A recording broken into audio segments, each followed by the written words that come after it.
I would rather toil over making sure that I get the right beats that I think are going to tell the story in the best possible way and have it be a one-shot. Sometimes I prefer a standalone art piece because it feels beautiful in the moment as this one singular thing. Sometimes I just want a perfect book. My mouth is full of sausage. Because my fans want it, damn it. Shop it.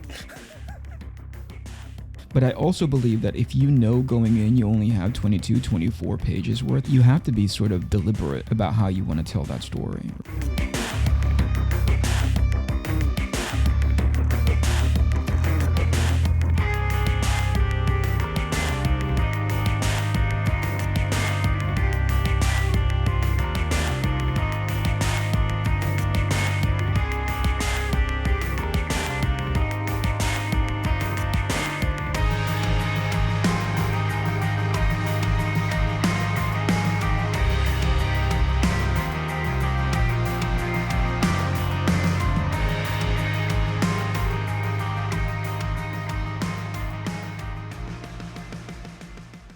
Alright, welcome to episode 7 of Writing Prose. It's the most ridiculous show ever. I am, of course, Shae the Red with my amazing panel. We've got Eric Canete. How are you, sir?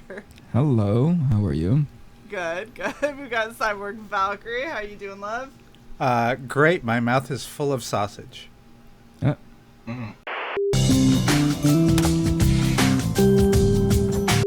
And thank you very much. That's a quote. That's a t-shirt right there. That is now Cy's intro quote. So when y'all hear it in the first 10 seconds, it's Cy's fault. And of course we have the wonderful MK Gibson. How are you? It's still wonderful, thank you. Still wonderful. Other people don't know that this is the 4th time we've tried to do the intro, okay? I'm just saying. No, I think you should keep all of it. I'm going to probably they really have messed it up. It's going to be at the back. It'll be fine. All right, so we have our awesome guest. We have, of course, Mr. Shelby Robertson. How are you? Good. I'm awake. That is an accomplishment. We are very happy for you. And we have the boob man himself, Mr. Dan Plegel. How are you, sir? Oh, it is early, but I'm wide awake. I'm wide awake and I'm breezy, freezy good. My son had 2 friends over for a sleepover last night, so trust me, I'm in kid, Matt House, all sugar, crazy talk. Let's do this. I'm rocking on nothing. Right. That's I'm right. right there with y'all. Got a nice Did you energy refer to Dan as Boob Man as if he has boobs or Yes. that he... Both. Well, look at his @ sign on his thing. It says Boob Dan Art. He is the king that's of boobs. I would like to point out the fact that visually, Boob Dan, you are going to be labeled 4 fucking times because you have 3 of them on OBS and then we put another name tag underneath you. So just saying. If they don't know who Dan is, then you obviously No, are I think you illiterate. don't. And it's funny that you're on a writing show, which would be hilarious. Very nice. There's a Nice. visual. There is a visual. Oh, All I see are mackerel. boobs. Yep, There it is. that's all that There you it need to is. see. There's hair in there. I see a hand. Well, there's butt. monsters and there's a little dude down here hopping over lava rocks. I mean, Yep. there's all That's where kinds of my stuff eye in went there. immediately. Exactly. Yeah, that's what I saw was- was a little dude. It was the point of interest. That's what I'm selling. All right, Composition really sold so There's 2 of them. Speaking of, obviously, everybody has to develop at some point in time their own artistic style, and I would say that both our guests are very solid in what their artistic style is, and I'm curious, what were the steps that you guys had to go through in order to create your own style, and how do you kind of meld that in with the storytelling aspect and writing? So let's start with I'm sorry, you're trying to start with Eric? Is that what you're saying, Shelby? Yes. That's a bad idea. Pass. Eric's like, no, I joined in later. Pass. So we're gonna start with Boob Dan. There it is. Yeah. Oh, threw you under the bus. It's okay. You got big pillows to. Exaggeration and underdevelopment, overdevelopment-ish stuff. That's me. It's going to be a short show, ladies I and don't know. What do gentlemen. you? Yep. Well, good answer. Okay. See you guys next week. I'm just going to say this was a fucking mistake. May I have the question again? How do you create your own style, both artistically and in storytelling? Currently, or how did it begin? Yes. Yes. All of the things. Let's Yes. start at the beginning. Tell us your story, It's almost Mr. Dan. like this is a show where you talk. Yeah. Well, Use your human words. gosh, You got this. How did I- it begin? What went wrong in the beginning? Tom How and did you Jerry. refine it Tom and over Jerry. time? Jerry. Okay. Tom Was it Tom and Tom Jerry. Okay. There it What is. about Tom and Jerry? What started with Tom and Jerry? I wanted when I was in kindergarten. I wanted Tom and Jerry toys. They did not have such things, so I had to draw Tom and Jerry and make paper cutouts of them and all the characters and backgrounds and implements of destruction for them, and that's kind of how that started. And then years later, the comic thing happened in like the 90s, and there was a local guy that everybody was like, when I was like a freshman in high school, everybody's like, hey, there's the artist guy down in downtown Fullerton, guy that draws the New Mutants. And I was like, and for some reason until that point, I had put it in my mind that somebody drew comics. It was like, Right, like they they were just spontaneously showed they up. just and- materialized. Uh-huh. And so then I saw this guy named Rob Liefeld, and he had a very unique style that was dynamic in ways that I hadn't seen before in books. But I had And seen no his feet. stuff in books because I had been reading books that he'd been doing. And from there, I was just like, I think I want to learn how to do this. And then it became a situation of like drawing, and it was like, how do I make myself unique so that I have whatever, like I have my own version of whatever that was that he had right. that sells me as unique, like a Sam Keith or Todd McFarlane or Eric Yeah. or Shelby up here. And so at the time I started out with anime, and then I could not draw women very well, so I enhanced the boobs, hence where the boob Dan came from, because all my friends, by the time I started learning anatomy, and I wasn't great, but I could draw some decent indie books. My friends were like, where are the giant boobs at? They're in all your drawings. So then there was always a character with large boobs from then on. And then of course DeviantArt and all that stuff. But yeah, I think as far as creativity style wise for my art, it came from lots of sources of little pieces of different artists to like find things that I like. Like my eyes, most of my eyes are Garfield eyes. They're basically Garfield's eyes, just on humans. Right. So, like I'm drawing, Garfield, Dave's girlfriend, Odie. Are you saying all John? those- Like John Arbuckle? yeah, John Who's Dave? Arbuckle. Okay. Dave, I'm calling Dave- The guy who calling founded you out, Wendy's. Garfield fan. the guy that drew Garfield, I guess, is what I was trying to get at, and it's really, my brain is barely working. I'm sorry. There we go. So that's where a lot of that comes from. As far as since this is writing prose, my style of writing is very much the Kirby-esque sort of fashion. I kind of construct and film a movie in my head, and then I can hear the characters doing the dialogue, even different takes of the dialogue, and I just draw the pages out, and then the dialogue goes in afterwards, usually for me. And usually my form of a script is because before they had 11 by 17, you had to get the oversized paper and trim the edge off.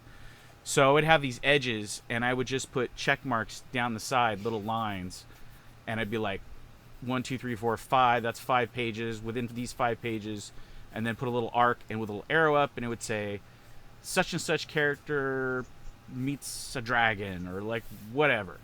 And my storytelling would just be check marks with little cliff notes of whatever the scenario was. So Like that's your main beats. yeah, that's how my writing begins.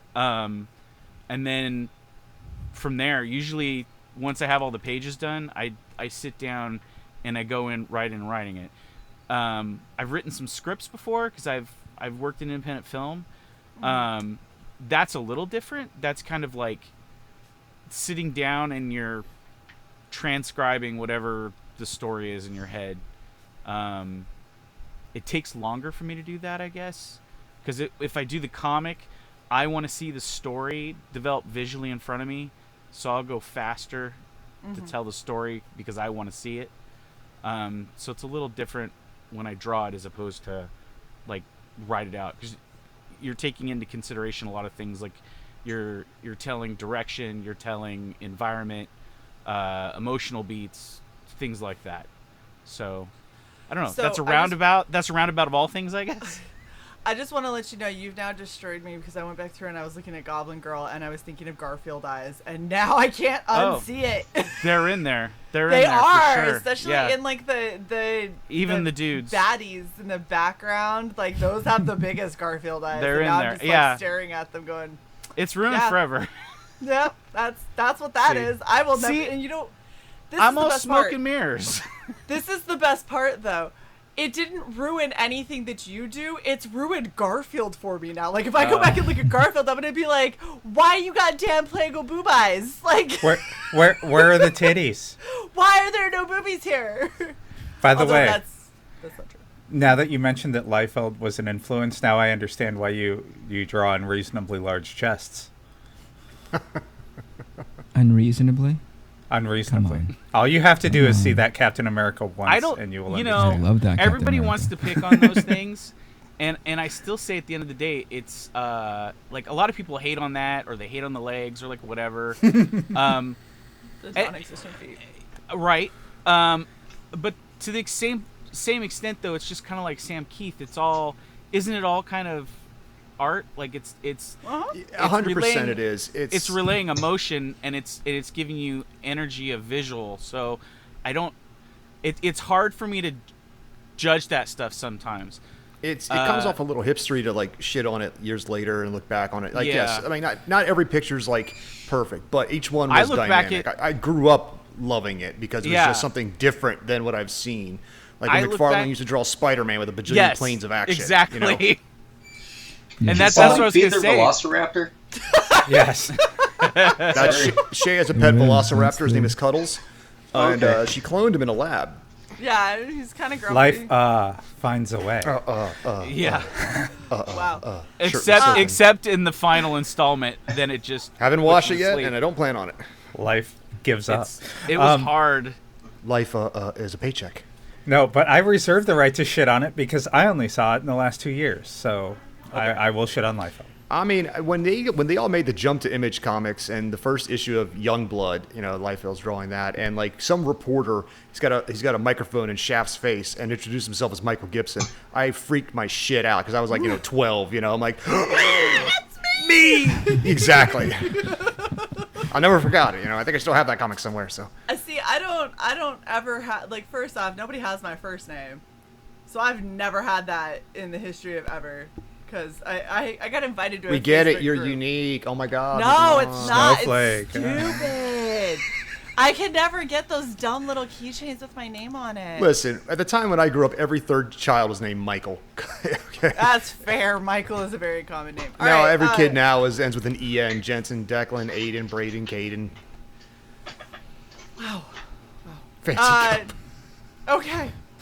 Shelby, Yes. you had Same time question. to think about it now, sir. I don't know what you're looking at. Oh no, I wasn't. I He was not blacked thinking out. at all. Yeah. Yeah. Where am I? I don't know, but it's your turn to talk. Ready, go. Oh geez. Yeah. So I draw comics. You don't Shelby. say. I told let's you. Can you just read recalibrate my Shelby. bio? I don't want to talk. Writing, How writing, did it- Shelby. How writing. did you arrive Shelby, just tell as us far as what- style is concerned, man? There you go. Where did it start? How did you get here? And how has it influenced your writing? All right. I don't consider myself a writer. I think Yes. most comic artists are just. We don't visual. either. Oh boy. Thank you. But I just said I'm not a writer. I just said Yeah, I'm a check marker. Okay, Oh my loaded God. question. So style. Yes. I was hired in as a young teen, uh, here you go. My original This is Image gonna be- watch. You guys can see my old Image watch here. Oh my Oh. god. So cool. Yeah. I should throw it on eBay and make some money. Yeah, so I got hired at an Image as a teenager by Shae's favorite artist, Rob Liefeld. And Who? yeah, he was in a Levi's commercial. And so Yes, he was. yeah, hindsight's golden. I really believe that my samples were terrible. When I look at them now, I would not have hired myself. And what I'm thinking is that he saw maybe a little bit of promise of like what could be, and also there was a lot of need for background assistant work, small figure assistant, things like that, which is literally what I did for like the first 3 months. I was doing like pencil finishes with Rob and a little bit with Platt and a few of the other guys in the studio. I was doing layouts for like the Chapel relaunch and just different things, sort of like a utility player. And at the same time, I'd go and hang out with like Drew Posada, Andre Karmov, and in the coloring department. And so I'd take my artwork in the back. I wouldn't hang out in the bullpen. So I was kind of like multifaceted, trying to learn everything, while I was there. So definitely all of that experience shaped my young self, aesthetically, what I wanted to project. However, I don't feel like I've ever had a good grasp on things like anatomy, things like that. My females were like terrible when I first started. They were terrible. They were like overly, not very feminine. Yeah. They were all buff. Dude, women everyone are hard to draw though. Yeah, and it wasn't until I've always been a Silvestri simp, and I've always tried to kind of emulate what he did with his Uncanny X-Men run specifically, with the female form. Not very well, but I think when Mike Turner's, when the Witchblade stuff started hitting, that's kind of when it clicked with me, like how to romanticize, the silhouettes of the figure and things like that. But something else occurred at the same time where I noticed my men stopped looking so edgy. It kind of like flowed into that side as well, like where when I would draw, dudes, they were always like yoked out, the steroids were flowing, Yeah. they were all exposed to, the gamma bombs. And so it kind of, like I said, it kind of like flowed into that realm. So I kind of had to find a middle ground of, okay, so this is specifically how I can draw, sexy female. And then, I have to kind of pull away from that and approach the way that I draw males completely differently. Certain lines don't work, or they can work against you on the two different, types of figures. So Right. yeah, I think that was like the big struggle, like early on, was trying to figure that out, like how to not draw everything kind of the same, So yeah. how did that play into, as you started to develop the artistic side of things, how did that affect like your storytelling and your writing? Because everybody who says, I'm just an artist, I'm not a writer, it's not, like, you all have the same view that a lot of people do of writers, where it's like, you're supposed to be sitting there with, 13 cups of coffee and maybe a couple shots of bourbon next to you with an old typewriter and a room filled with smoke. Yeah, And, like, and that cocaine. makes you a writer. Cocaine. Yeah, definitely. Yeah, the cocaine. Yeah, that's how The lines of cocaine to keep you going. Yeah, it's crazy with all that cocaine. None of our books were on time, Yeah. It's the editors. But I was gonna say, Yeah. it's so. Yeah. You used to draw your super yoked out dudes, right? And so I'm curious what your kind of storytelling preference was when you had like your yoked out dudes and you're not as feminine women, and then as it started to shift, or you had more feminine women but your guys got less yoked. Like, did your storytelling shift a lot? Where you're like, well, I don't want to write like a wimpy dude, so I'm just gonna center this around women more because they're prettier and I can draw them right now. I don't know, like a broad blanket statement would be, the storytelling didn't change, just the page composition changed a bit. But I'm really just an emulator, story-wise, of things that I was exposed to early on and then later on. Originally, like the first scripts that I had received were like a complete script, like caption 1, blah blah blah. In this page, editor note, and then like more dialogue, and it was like a full-on script, like something you would submit to a company trying to get work. That was Robert Napton, Bob Napton. I think it was on Crypt. It was like on the Crypt book or whatever. But then I started working with like Eric Stevenson, and then even Bob's or Napton's later work. They would work, which I personally is my favorite. It's my own stuff. I always write in this manner. It's like the Marvel method. I don't know why they call it the Marvel method. I don't know. I just call it that because everyone else does. It's essentially where, kind of like how Boob Dan does it. You have a plot outline for pages 1 through 5. There's a fight. Pages 6 through whatever, A, B, and C interact. Someone dies at the end of page 8. Page 9 is a splash. Page 10, 11, double page spread. And you just kind of work in that manner, and then you kind of figure out. All you know is that between page 1 and page 24, you need your hero journey character to meet the big bad by page 24, and that's it. So you're kind of like working, you're working the meat in between kind of as you go. But a lot of times that can work against, especially with the indie side. I've expanded, like my own book, I expanded my book to like from 56 to 88 pages because of this, because I keep thinking of cool stuff to add. I'm not a big fan of like the trilogy idea that I feel is projected to like most like stuff in general, where it's like everything has to be a trilogy, or even conforming to your comic has to be 20 pages or 24 pages. Like why not? Like it's okay for one story to run 60 pages. You don't have to do 20, and it's okay to split it into 2 floppy edition books. Like there's no, it's a weird thing that people have about books, like where they're like, 4 issues should be about 100 pages of art, or 98 or 96. Right.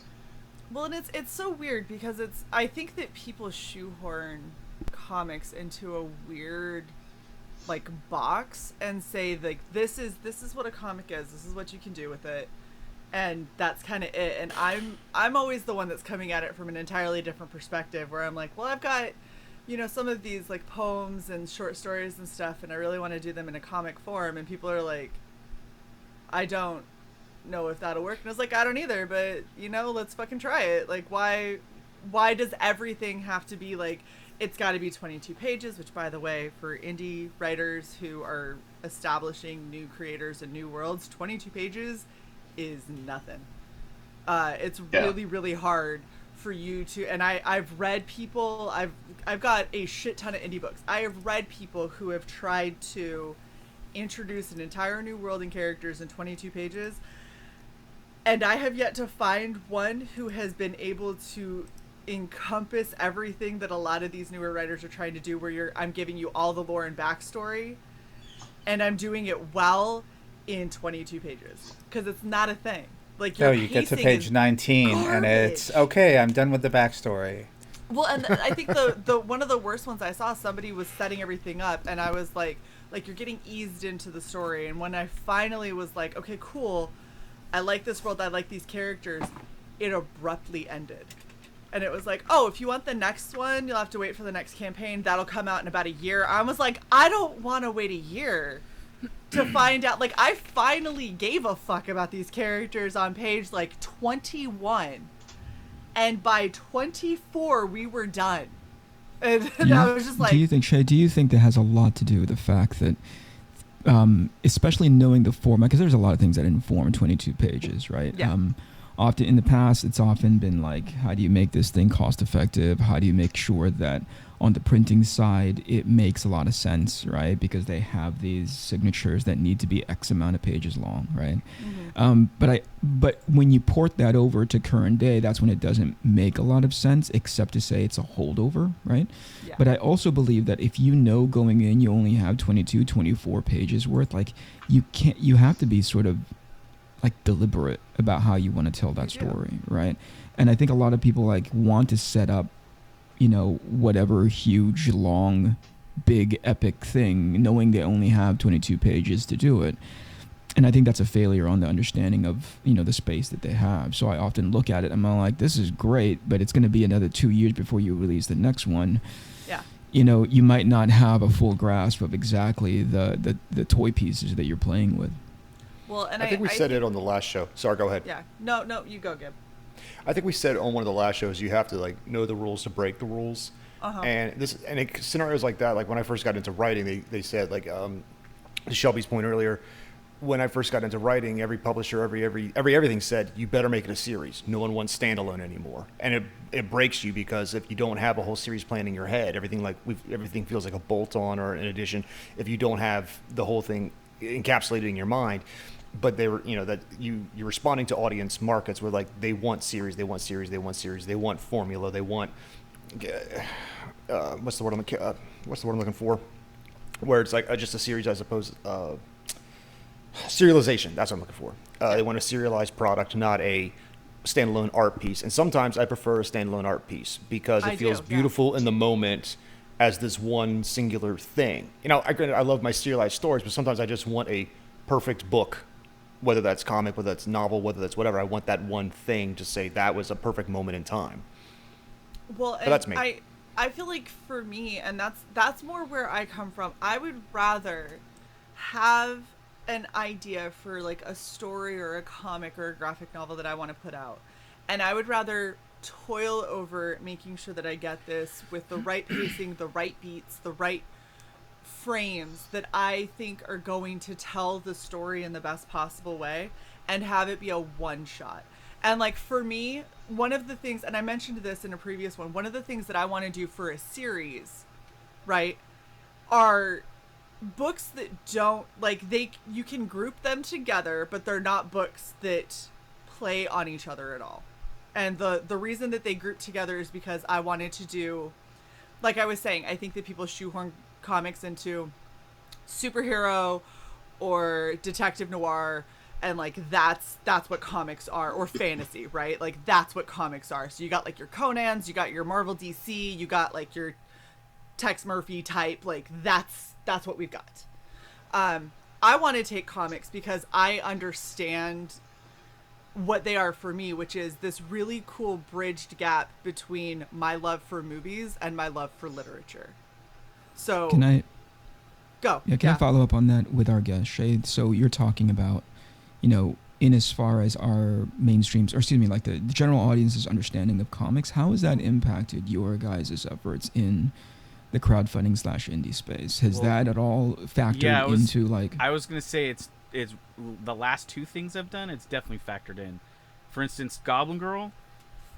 Initially, it was expensive to print on demand the book, right. So I was like, well, what's enough so that it's still a comic, and what's enough to where I'm not killing myself to print on demand these. So I made this book 16 pages initially. So when I came over to crowdfund it, the entirety of this is told over 72 pages now in the actual Goblin Girl book. This is like more of an abbreviated form, like almost like a prototype. Like, yeah, it would be like an elevator pitch of the actual book, or a visual thing that they would show at the beginning of episode 2 of said story of previously. It's like a proof of concept. Yeah, and then this. I also did this one, which is like a giant monster book. There's 8 pages that aren't in this because it was going to 30 pages, and I was like, this is full color. I can maybe afford to do the 22 pages, and I'm basically gonna be giving it away because I had to sell it at cover price at the time, because that's pretty much what it costs to print them per book. So I know exactly what you're talking about as far as like not knowing like the volume. You're kind of going, well, you know, I want to tell this more of a thing, but does it fit within my parameters of what I'm working with? Which is why with Goblin Girl I did the bigger thing, and it was mainly because I wanted to tell the setup of all the characters in the first book that our narrative follows, so that when I did the second one, it just goes right into everything else. But now, of course, I'm going, I've got a 72-page book that needs coloring, and it's taking a lot longer to do that. So I'm like, the whole book's drawn, and I'm kind of sitting back going, all right, this color, it's going to happen. It's going to be good, but it's going to take a lot longer to make it look like an animated Don Bluth film as a comic book. Yeah. So I kind of just have to sit back and let my colors do what he does, and, you know. Deep breaths. That's awesome. Yeah. What about you, Shelby? And what's out there right now? Like, did your understanding of the marketplace, your understanding of your potential audience, impact the way you move forward with your books, with your series? Not necessarily. In whatever capacity, whether it be art or like the writing or just your presentation. Yeah. So it's a good way to answer this. So I guess I still subscribe to the Marvel method, okay? Which to me, I was a Marvel kid. You know, it all kind of makes sense to me. So I still subscribe to that. However, I feel like there's no rule. Like there was always a conforming idea of how I would approach every page, every panel, trying to make it conform to a limited number of pages, you know, et cetera, et cetera. Now, with the whole, I'm going to call it the indie scene, okay? Crowdfunding specifically. Yeah. Like the gloves are off. If I decide I want to do an entire 48-pager of a day in the life of the villain, I can do it. And it's up to the backers to figure out, is this something I'm interested in, or has Shelby lost his fucking mind? And sometimes the weird sometimes the weird stuff, I think, always is what makes it. Sometimes I think that's what can make your IP cooler, is because you do the weird off the wall stuff. That's just kind of my thoughts about it. Now, if I was going through Diamond and shops, and you know, then you have that expectation of this has to fit within a 4-issue series, or else we're not going to do the trade, or 6 issues, whatever it is. You know, and then they're like, why did you waste 3 months drawing this weird story about him eating soup? You know, and really it's because my fans want it. Damn it, shop it. Like, they wanted a soup kitchen moment. Okay. Well, like, can you imagine Blade Runner if they didn't show any of the personal identity stuff going behind the scenes with the replicants? You wouldn't be emotionally invested in a single one of them. You'd just be like, oh, they're just like robot workers. Like, who's Leon? Who's Roy? Point. Fuck them. Right. You need to breathe life into your world, and sometimes you need those day in the life moments to flesh out your world. Whether that's in visual storytelling or writing storytelling. So let me sometimes 24 pages doesn't do that for you, and that's all I'm saying. Yeah. What I wanted to follow up on was that in the past, are you saying that you never got that opportunity because of the limited real estate, or are you saying in the mainstream, not one time in 25 years, not once. Yeah. Well, and so what I was going to say about that is, it makes me wonder, you have people who come out and say, like, you have to do a serial, you have to do something that people are going to be invested in and build on, and because that's what the public wants. That's how they normally frame it when they put it out to the creators, right? But if you're really going to look at it, when they do those kinds of things, those are things that come out of focus groups. Focus groups are incredibly biased going into them because there is a certain thing that they want validation in that they find as marketable and profitable for them as a company. A serial is profitable for a publisher because you will continually put it out, and then they can merchandise the fuck out of it, and they can drag it on, and they can whatever they need to. That is an incredibly marketable, profitable thing for a publishing company. So them coming back and saying, oh yeah, we talked to all of these people in a focus group, and they told us they prefer serials over one-shots. That's not necessarily true, because you don't know how the questions were worded, what they asked, who they polled, how big their sample size was. They give you what they need to justify their requirement, and I think that not putting out good one-shots that are heartfelt and all-encompassing and like a real experience, not having all of that out there for people becomes a self-fulfilling prophecy, because people they haven't experienced it, so how can they say that that's something that they would prefer? You know what I'm saying? Not on your best Yeah. day, Sai. Not on your best day. No way. Oh my gosh. I'm just going to say this. I think we can all agree that putting out on a regular established basis is much better. It's good for. Yes, it's good for everybody. It's good for See, everybody. okay, but here's the difference though. I didn't say that you Twice a day. shouldn't still have products that are frequently available to customers. I said that they don't all have to be related in a serial. I'm saying he's telling a joke about sex. I understand, but I'm making Sai it. is. I'm Apologies. making it relevant to the fucking conversation. Thank you Well, for in the attempting meantime, to stay on track. Well, we're in the chat. We're talking about the best cereal being Fruity Pebbles, and so That Lucky is wrong. Charms. not even Lucky close. Charms is superior Lucky to Fruity Charms. Pebbles. Not what planet? See, this is why we're partners. Big mistake. Thank- Yes, I love it. Nice, Dan. My favorite thing is I would never use a pink eraser on an original. That's my favorite thing, Dan. Right? So the Very big fun. mistake in and of itself is a big It is a mistake. big I don't mistake. think Makes there a should be bigger a formula. mistake. Yeah. I use one of these. By the way, this is what I use. The little mistake. No, it's like a white. Well, for the folks here, all the Factus. creators, I just had a question. When you guys are trying, someone was talking earlier about different voices, trying different styles. Like, when do you get experimental? When is it you decide this is what I'm going to try? I'm going to step outside of my comfort zone and try something different, or do you just stick to your will? Never. Or you Look stick at to your- Eric. Never once. Never. Oh my gosh! If I I can do make it it as anytime I- formulaic as possible, oh my gosh, I would love that so much. Somebody I- give me the fucking cookbook for how to make something good, and I will follow it to a T. Holy There will shit. be no dash of anything Experimental. added. Nope. No, there will not be my voice. Fuck that shit. Just hear you say "fuck that shit" was worth the price of admission alone. Yep. Thank you. Yep. That was adorable. We I need love to it. mute out everything else that was going on in that moment and amplify that.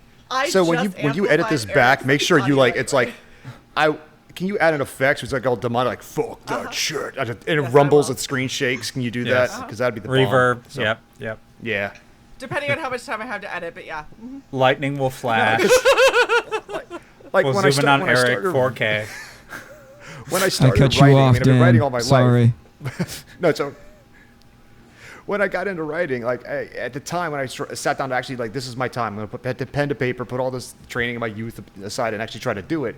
At the time, the most popular thing would be like the Jim Butcher novels and his urban fantasy stuff, and because everybody's trying to ape that style, and I didn't want to do that style, but you can't help but be influenced by it. But what I did do is like he used to give out like free samples of his chapters, so I would take them, drop them into Word, and see. Okay, it's on average people respond to this many words over this many pages. So this is your template to like your base model to work from is roughly 3,000 words to one chapter. And so that was my starting model, but I didn't want to like follow everything that everybody else does, and I'm always trying a new voice while still staying within my own style, I guess, because each one of my series has a different sense of humor or a different quirk to it. But whenever I talk to some artistic types, whether it's writing or drawing or music, everybody's trying to put a little flair on them. You got to step outside of your comfort zone once in a while, don't you? Nope. Okay. I'll shut the fuck No, up. not at all. Anybody? I do it Anybody should every answer. time I do a different genre. Like I tend to do something. My style's a bit different. Like if it's Yeah. sci-fi, fantasy, or whatever, that's where I kind of step out of whatever it is. But as Eric says, obviously since I put boobs and everything, there is a formula sort of to my stuff. I've heard of this, yeah. There's, I've heard of boobs. I'm probably not going to do a story about a guy raising corn, although I could probably do an epic story about a guy raising corn. I'm just but I'm just saying those kernels just- could be plump. Yeah. I'm just saying 72 pages might be phenomenal, Dan. Plump. Yeah, It'd be a time lapse. I don't have a comfort The same zone. panel. You could flip the pages and watch the corn grow. Yes. Oh, gonna corn. say- I thought you said. I thought he said something else. porn. Yep. Corn? Yeah. Oh, yeah, corn? No, never mind. Totally Flip the said pages. porn. No, Watch that's the porn. totally. Yeah. That's off brand. I figured it'd be a fold out and a fold I out, would- and then there's under boob and more under boob. So It wouldn't be that. That would be too formulaic even for me. Wow. It's Shae, the I'm not gonna formula be here for the next success. show. This is a very different show. Sai, you've been really quiet besides your ridiculous quips. You want to? I've told everyone why in the backstage. Ridiculous. I don't care about your gassy issues.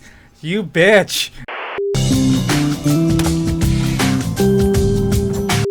I wasn't gonna say it.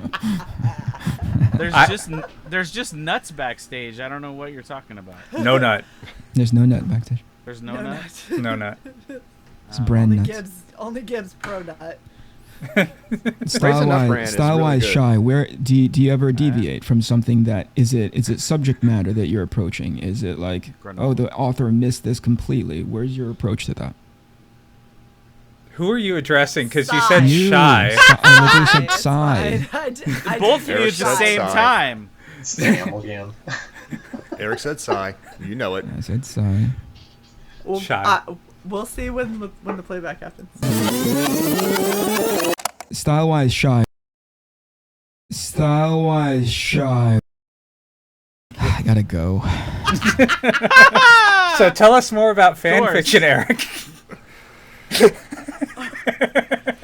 And there, Stop there it it, is. Sai. Like Mike. Oh, look what you did! He's Well, it's going not to a get. show. It's not a show if he does it at least 2 to 3 times. So Yes. I figured you were taking that perfect opportunity to go grab your bowl of honeycomb, like you were I'll saying. be back. Oh, honeycomb is good. That's Do it. you care to I'll answer see it, it. Sai, or you I've just gonna be quiet? I've forgotten the question. Oh boy.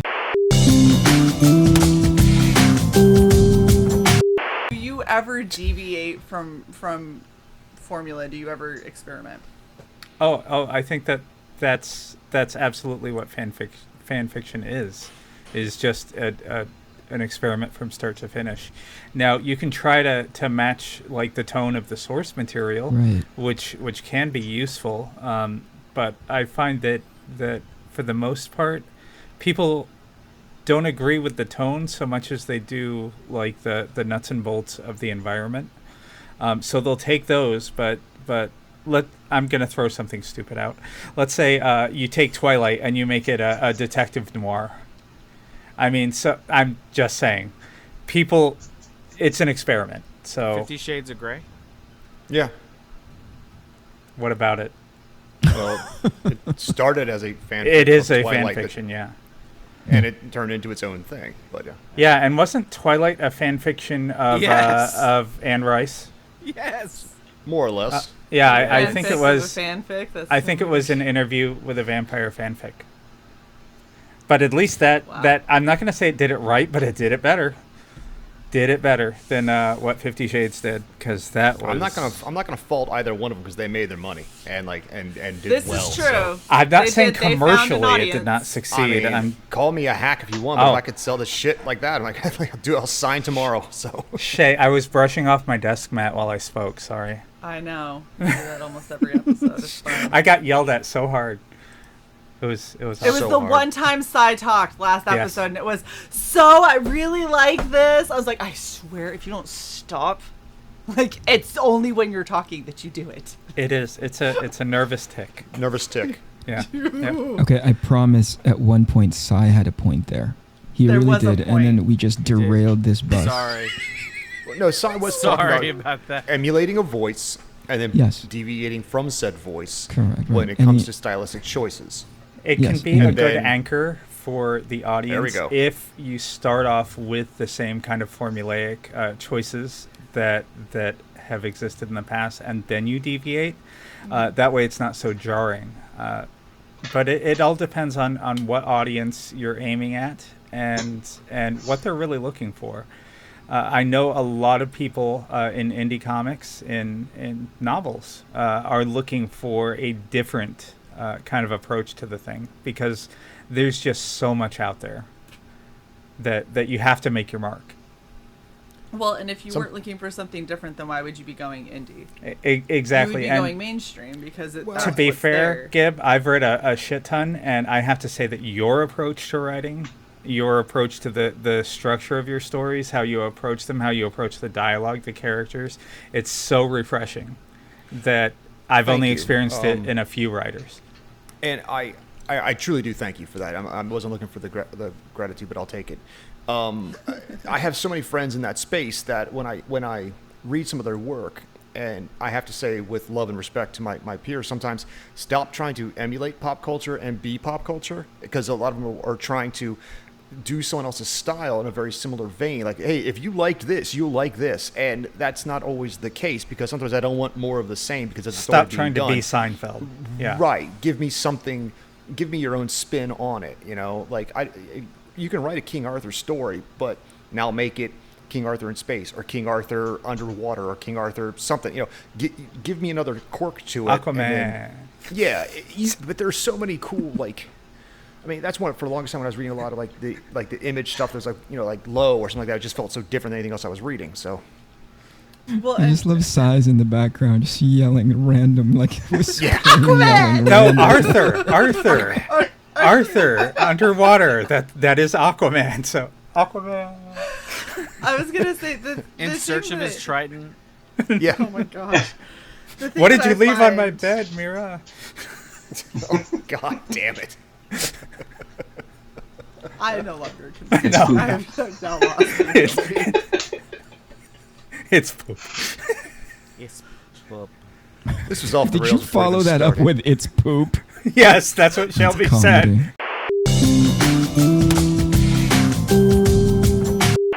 comedy. Okay, that was awesome.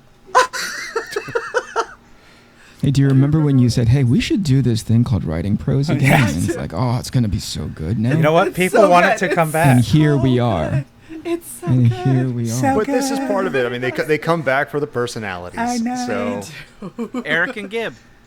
Yeah. I mean, sorry.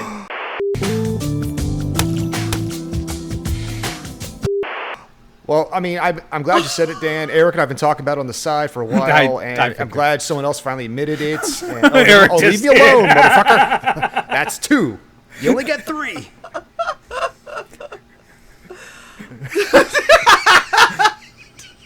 Dan, come back here. Oh my gosh. There's a mass exodus. Everyone is leaving. Don't. Back out of the room slowly. Do not break eye contact. Just the Homer into the shrubs thing. Yeah. Right. Yeah. Unless you weren't making eye contact, then don't make eye contact. Definitely don't make eye contact. Gosh. Thank you. Thank you. And even the raptor doesn't like it, so. Yeah. He's already upset. Did we have anywhere else to go, or should we do the rap? I don't even know what we're talking about anymore. Rap.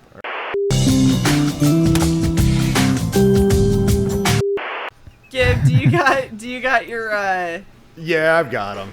Okay, so we're gonna do it a little different this time because Gib brought up a good point, and I forget this every other week, and so we're not gonna forget it this week with y'all. So Gib's got a scenario to put you guys in that you have to come up with a creative way out of. And after you have finished it, before we move on to the next person, tell us where people can find you, what Plug your projects shit. you got going, all that kind of good stuff. All right, so who wants to go first? Pretend you don't have 4 different versions of your name on the screen telling people where to find you, and Yes. and instead tell people Uh-huh. where to find you. We'd appreciate that. So who wants to go first, Shelby or Dan? Oh, Shelby. Dan. No, you moved your mouth Delby. first. Go, Delby, go. Go, Delby, go. Yeah, so Shelby, you're up first. All right. All right. All right. Uh, All right, Shelby. all right, so- You ready? oh, I thought I was Walking telling through the people where to find me. Scenario first and then Shell. Okay, my bad. Sorry. Scenario first. We need another technical difficulties right here.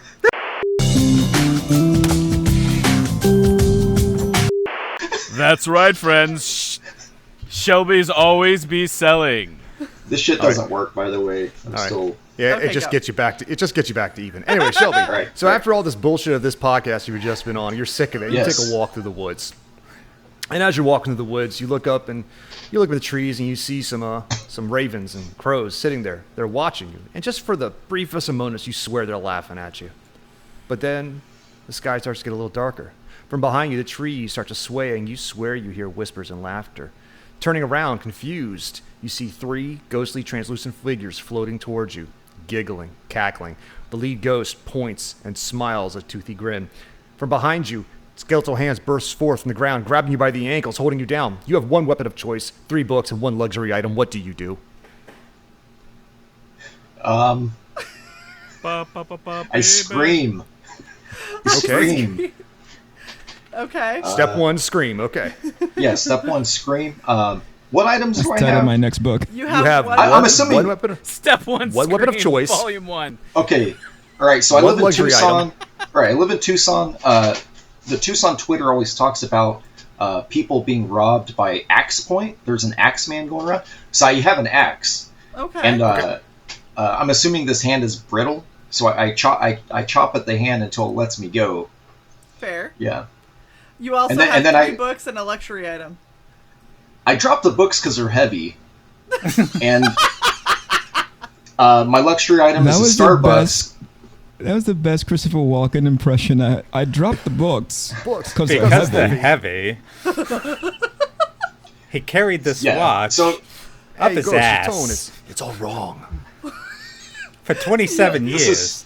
is my luxury item. So I have a Axe and canteen. coffee.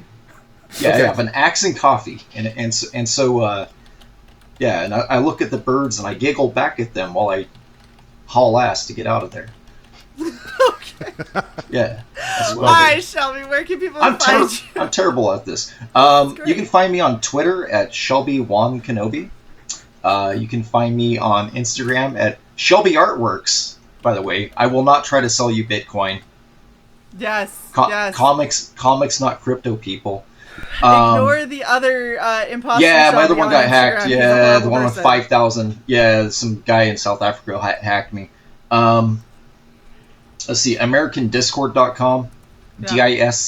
DISCHORD.com. Right now it's a redirect to my In-Demand Ragetality War Indiegogo campaign. Yeah. Awesome. Yeah, and that's it. You can find me all over the Utes. Sounds good. All right, Booby Dan. All right. You You ready? ready, Mr. Dan? Sure. All right. By the way, we found the person selling crypto on your account. Yeah, they're an asshole. Yeah, Fuck they that That was me. messaged That was me and me. they were like, "Hey, what's up?" And Yeah. I was like, "Bitch, you don't message me on Instagram. We talk on Yeah. Twitter. You're an asshole. Don't steal other people's identity." And then I blocked them and reported them. That works. And that's your question, Dan. How do you block crypto? No. All right. Milli Vanilli videos. All right. You ready? It's the day. Baby. It's the day of your child's birth. You roll out of bed, get ready to go forth to the hospital, and you slip through a rift in space and time. You are propelled forward into a Mad Max-style apocalypse. You come to, the ground is desert, it's rock, it's sandy, it's shitty. You see 4 trucks racing forward, coming at you with mutants hanging off, and there's on a microphone, it's like, "Why did you leave me, Daddy?" You have 1 weapon of choice, 3 books, and 1 luxury item. What do you do? Live my best life. Daddy. Your personal item is a full latex suit. All right. So what's your weapon and your luxury item? My weapon? Yeah. It's the way you said my weapon. I don't know. My penis? I don't know. There. I feel like I We're know going what for your 5, luxury Eric? item We're going is. for 5. All right. You want to hear what I think your luxury item is? No, let's What see is how your you feel. luxury Let's. I'm curious. I don't know. What is considered a luxury item? Dan, your weapon is ants. Maybe it's hornets. Maybe my weapon is hornets. Oh my gosh. Hornets, What about yeah. the squish? I choose hornets for 5,000, Skip. Okay, so your weapon is hornets. Yes. What's your luxury item? My luxury item is my luxury item is Leah. Good luxury item. Yes. It's the mother of the very angry Of the brood. Yes. baby. of the mutant Why coming did you right leave at me, you. Daddy? I have your mother. Yes, exactly. Don't speak Here to she me. goes, "Why did you leave him, asshole?" And then she pushes you in front of the truck. I'd be like to live my Baby. best life. There it is. I'm getting the Morton Joe vibes here, Dan. What about books? You bringing any books? Yes, I'm bringing. Let's see. I'm gonna bring this copy of Long John Silver. Ooh, okay. I will bring a copy of. What else would I bring? Copy of Time Waster. No, not Time Waster. Okay, I'm just checking. I put your 3 actual choices in the private. Oh, you did? My 3 choices? Oh, wow. I don't see any books in there. Okay. I don't see any books. Those are just actionables. Yeah. Yeah. The all 6 copies of Arc Athena. Nice. This and also this lovely copy of Oversized Wolverine Weapon X. Very cool. That's All awesome. right, Dan. Where can people find you? What projects you got going? You can find me at shelbyroberts.com. No, cannot. I've got a wonderful assortment of prints and sketchbooks and T-shirts there that you can purchase. That's not even his actual name. So bad. I like how he's like Shelby Roberts. I'm like, Yes, Some that's guy- what I'm saying. who the I fuck was is gonna that? say, Okay. some guy who has a website is gonna have an amazing doppelganger bump coming for you. tomorrow. You can find me. You can See find other me guys over selling here at the. It's Eric. That You way. can find me at the Boob Dan Find me at Art. Eric. You can find me at the Boob Dan Art on There it is. Twitter, There it Instagram, is. Let's get and there. YouTube. You can also find me on Threadless as Boob Dan. There's lots of various T-shirts and prints and stuff there. That's a real Just big spot. holes cut out of the shirt. Okay. You can also get me on Goblin Girl at the Indiegogo right There now. it is. Uh, There it is. You know, there's we have Viewmasters on the deluxe box, Yes, I'm so excited for that. It's gonna be so good. and you know, all the Yeah. things. Congratulations, man. Our friend Squish at the Squish Show Yes. on YouTube. You can Squish is amazing. you can find my vocal stylings there, friend. Well, I want to thank our guests. Across the finish line, ladies and gentlemen. It was a long marathon. Got Oh there. my god. That'd be amazing. Are you Dr. Spiegel? What the fuck? Wow. All right. Well, thank you guys so much for watching, or if you're listening to us on Spotify. We God, we're so appreciate sorry. you. Watch this on Please do- YouTube. You need the visual. Please do not forget to like, share, and subscribe to Red And buy Valkyrie my over on books. YouTube. Buy all Wait my a minute, books. is this a podcast as well? Yes. I wasn't We're paid moving up, twice motherfucker. for this appearance. That's yeah, probably make catching the sure- fine print. You're paid for Make exposure. I'm going to stab you, son. Exposure bucks. Wait a minute. Make am sure I, that you am check I out Eric's MK Gibson replacement for the over on next Amazon and episode? Audible. Make sure that you check out Arc Athena on Indiegogo for Mr. Eric Yes. Canete. And go check out redvalkyrie.net for some awesome merch. We've also got amazing writing prose merch that is super comfy and definitely badass. So we will see you guys. Do I get free swag out of this? Because I'd wear the shit Next out of that time. Itchy All right. swag. See you, You get the itchy next stuff. week. Bye.